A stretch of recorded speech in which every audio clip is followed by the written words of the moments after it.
Okay, let's move on. After that heated conversation, we're going to turn our attention to the Middle East. Now, the David Lean classic, Lawrence of Arabia, portrayed the simmering rivalries and sectarian skirmishes between Bedouins in the sands of the Middle East. But the reality in Saudi Arabia today is far from Lean's romantic cinematography. A popular ex-crown prince is under house arrest, his successor struggling to find the same kind of favor, and civil war looms large in the rich Middle Eastern nation. WION senior foreign editor Padma Rao reports. Within minutes of being named the new crown prince, Saudi Arabia's Mohammed bin Salman kissed the hand of his cousin Mohammed bin Naif, the man he had displaced. Bin Naif swore allegiance to his young cousin. Within days of that succession, bin Naif had been placed under house arrest in Jeddah, though, and the sands of Saudi Arabia are swirling with discontent and simmering tension.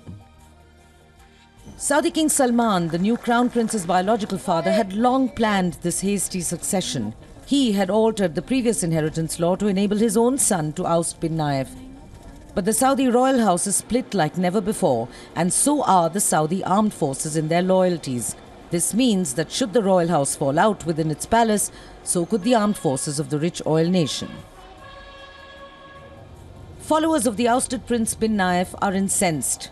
His younger cousin, the new Crown Prince Salman, who remains defense minister and has overseen the worst attacks on neighboring Yemen, has his own youthful supporters too. The new kid on the block, Prince Salman, has yet to earn the prestige and respect gained by his experienced older cousin and fend off the anger of his cousin's supporters who may be waiting to topple him. Saudi watchers say the situation can be controlled as long as the riches of the kingdom remain equally distributed within the family. But with the ongoing financial crisis besetting Saudi Arabia, the fragile peace may just be yet another illusion in the desert. Padma Rao, WION. All right, to make sense of the skirmish, if you will, in the Saudi royal house, I'm joined by Anil Trigunayat, the former ambassador of India to Jordan, Libya and Malta. He's joining me from Gurugram to talk more about the story. Good evening, Ambassador. Thanks very much for giving us your time here on WION. What do you make of these suggestions that there is a great degree of turmoil within the royal house? Are these just distractions at this point in time, or do you think this is believable? Well, the thing is that succession or announcement of Prince Mohammed bin Salman to become the crown prince was a given from the time that the regime change took place there. I mean, a proper succession was there. The problem is that Prince bin Naif also, Mohammed bin Naif, was also a very popular leader. Besides, he was also a major a person who has handled the security affairs for a very long time. So therefore, there is certain kind of loyalties among the security forces which are there. Now, there are certain reports that have come out that he's probably under the house arrest. It is a bit difficult to justify, as the Saudi authorities have said it is not true. But on the other hand, some American sources who have been remaining in touch with him have also pointed to the fact that he's not accessible or probably not allowed to leave. That only, I think, we'll come to know in a couple of days. At the same time, we need to see this in the context of starting from the Arab Spring, I would say, that all these regimes have been under some kind of, not a threat, but some kind of a tension within. Because there is a group of people who have been wanting to change to certain kind of democracies, which is not happening there. Right. The people, this is a problem that is going to be there. Secondly, the younger leadership, especially in the major Gulf countries, is currently the flavor. Whether it is UAE, whether it is Qatar, whether it is Saudi Arabia.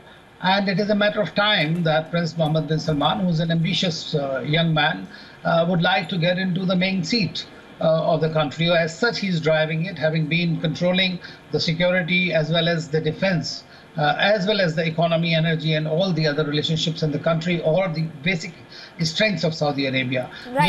He obviously has a very large portfolio for someone who's that young. But sir, you did mention something when it came to the Arab Spring, and that just makes me wonder if it's important to talk about Qatar at this point in time, because you know, the Gulf countries really didn't take too kindly to Qatar's role when it came to the Arab Spring. The fact that Al Jazeera was a platform where a number of dissenters and Islamists were able to voice their concerns.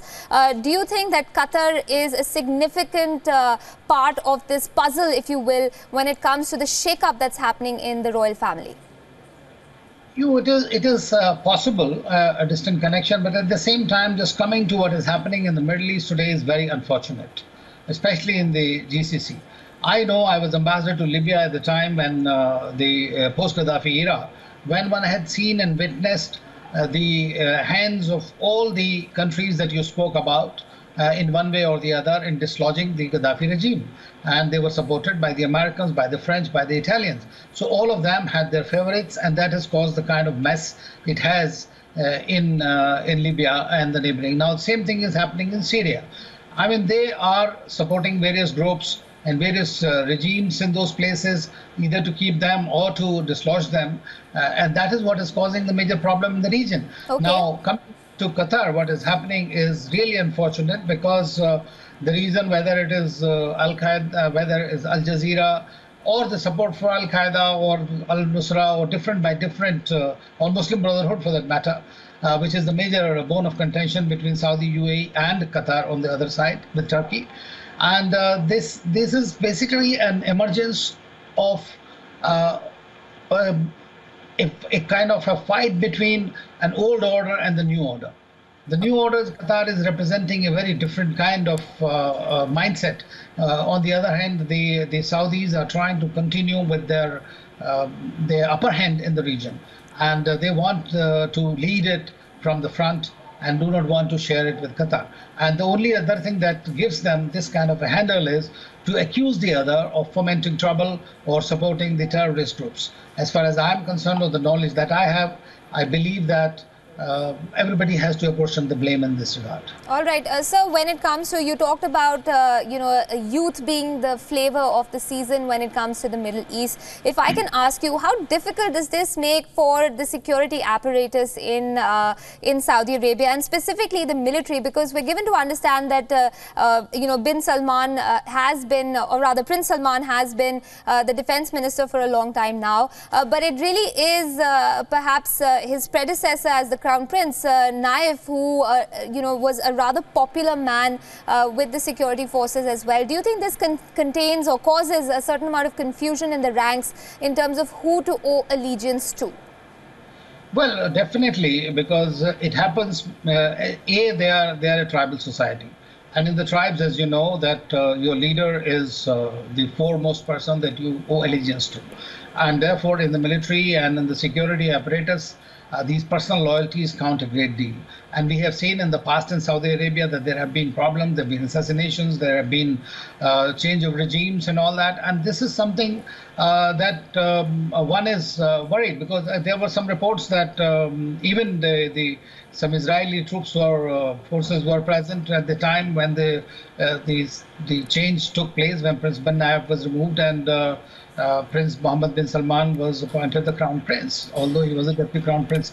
But it seems like that they want to, that he wants to take control of the things, whether it's in the area of the economic development of the country or the post-oil economy. He has some vision, he's trying to push it, but I only hope that among all these three major young leaders, they will not go the disruptive way and would have a constructive alliance so that the GCC continues to remain as strong as it was.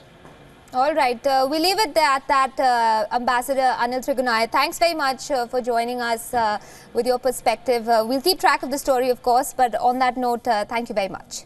Thank you.